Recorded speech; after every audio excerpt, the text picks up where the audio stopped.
5 characteristics of meaningful learning. They are active, constructive, cooperative, authentic, and intentional.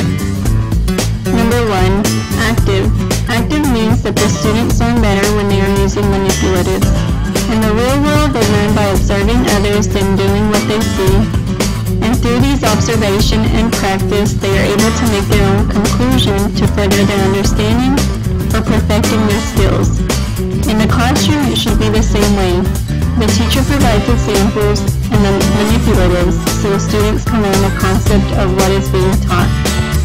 By providing examples, the students have a model to follow, which relieves them of any misunderstanding, and it also shows them how to use the manipulatives.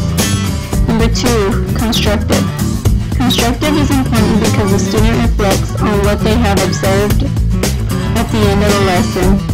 If they are confused about something, allowing the time for them to make sense of the lesson lets them also establish goals or ask any questions. It's also important to allow time for students to reflect on the assignment they have just finished. Number 3, intentional. Intentional means that there is a goal to be met. Every lesson plan should fulfill a certain goal. Sharing that goal with the students allows them to create their own goal. By creating their own goal, they are able to fulfill the intention of the lesson in their own way or at their own pace.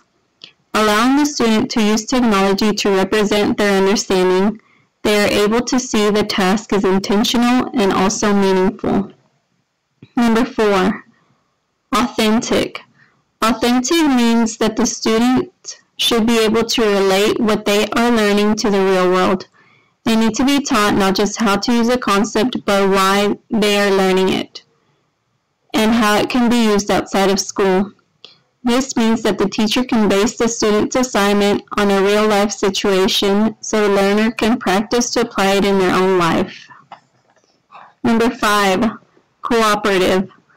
Cooperative means working together. The book states that collaborating requires conversation, and through these conversations, the learners are working together to negotiate to come to an understanding with others.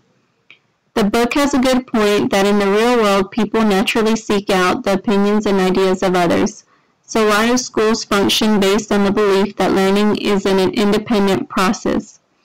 Collaborating not just means talking to peers in their classrooms, but also using technology to seek out opinions of learners around the world or around the town. These are the 5 characteristics of meaningful learning. Created using Powtoon.